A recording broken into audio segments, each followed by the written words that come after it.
Good day to myself and cabin biscuits.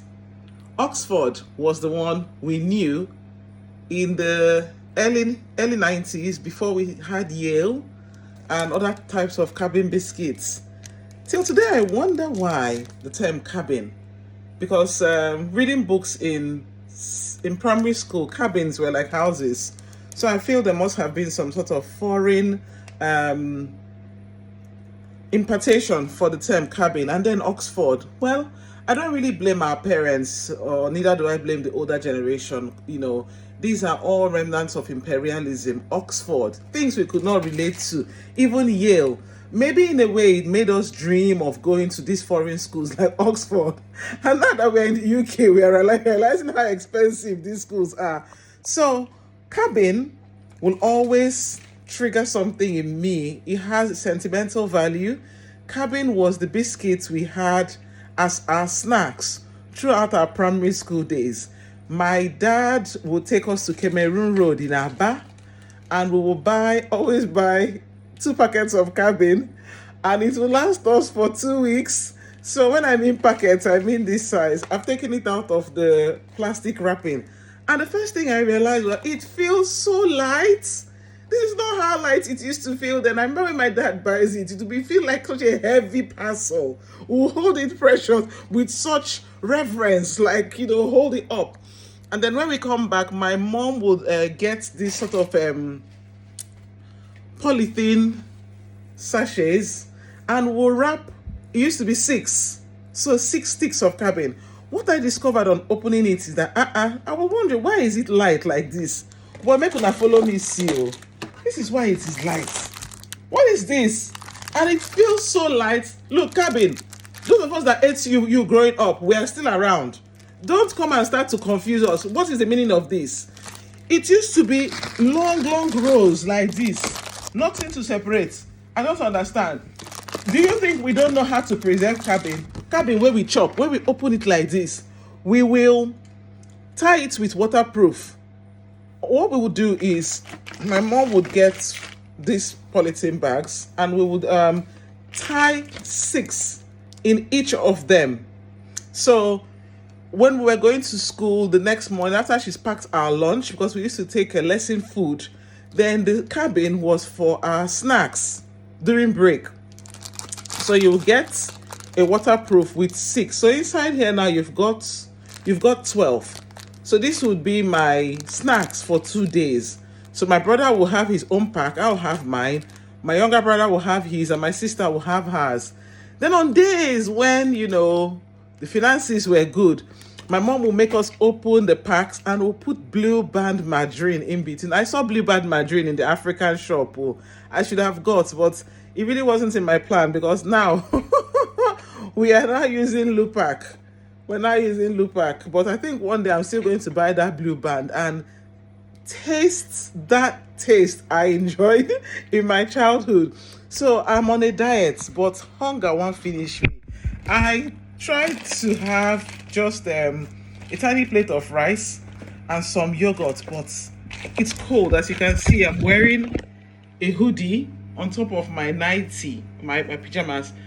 And I didn't put on, the heater is on low level because heating bills this period are through the roof. Maybe the winter fuel allowance is off. And they've told us our electricity bills will go up by like £100. So everybody's being smart about it. And one thing about keeping warm in the winter is that you need calories to burn the calories to generate heat. So hunger won't finish me. I say hunger no go finish me.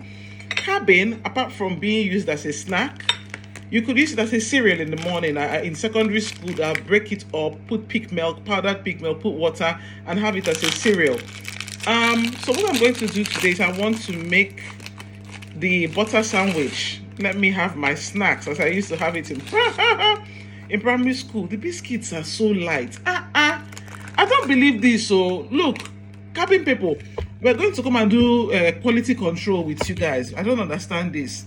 What else do you use cabin for? I know when those swallow videos were running, I saw somebody use Indomie to do swallow. They put it inside the Buchi mix blender. If they not put them for the butchie mix, they don't start, they never start. So that's it, just smearing the butter lightly, and we'll put the butter in between the biscuits like this, just lightly, because again, I don't want to defeat the weight loss attempt, but I'm hungry. So you actually even need energy to lose the weight what we're talking about. So a snack on its own with butter. Some people put jam, some people have it with groundnuts. Yes.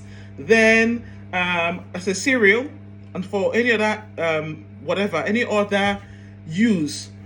At this point in time, I want to appreciate our parents. Growing up in Aba, especially when you're surrounded by people from very, very well-to-do homes, we used to be so self-conscious because cabin was what we would take for what we call sharing, end of the year sharing. We used to do it in primary school. People would be told to bring different things. Some people would bring Five Alive. Five Alive was raining then. Some will bring Nasco wafers. Some other people will bring very expensive things. And I remember one teacher who said to, my sister told me about it, that every time you're bringing this plank, that was really unfair. One thing about saying negative things to children is that they remember it. This is what our parents could afford, and they gave it to us with love, and we took it to school. So I want to tell anyone who feels their parents are not trying, wait until you walk in their shoes. Then you know that life is not easy. They did the best they could do with what they had at that time. Maybe we're adults now, and we're realizing that our parents were winging it. Nobody has been a parent before, and for each child, it's different. Do you understand? So I think when we get to this stage in life, we realize our parents did their very best. And so, Cabin, I want to say thank you for making our childhood tough. The toughness of Cabin gave us a sort of tensile strength we did not know we needed.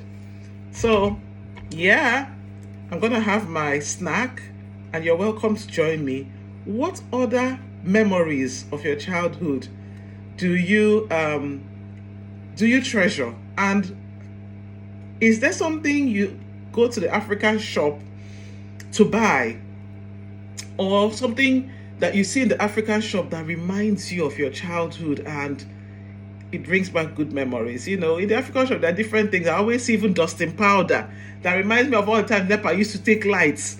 Mentholatum is there. Tura soap, I've seen Tura soap. So to the African shops, thanks for what you do. It keeps our memories alive, it makes us smile, and it gives us a feeling of being back home. The different provision shops for some of my friends whose parents sold provisions. Let's not ever forget where we came from and appreciate these little beginnings that we had. Thank you, Cabin. The taste is still there. Lovely.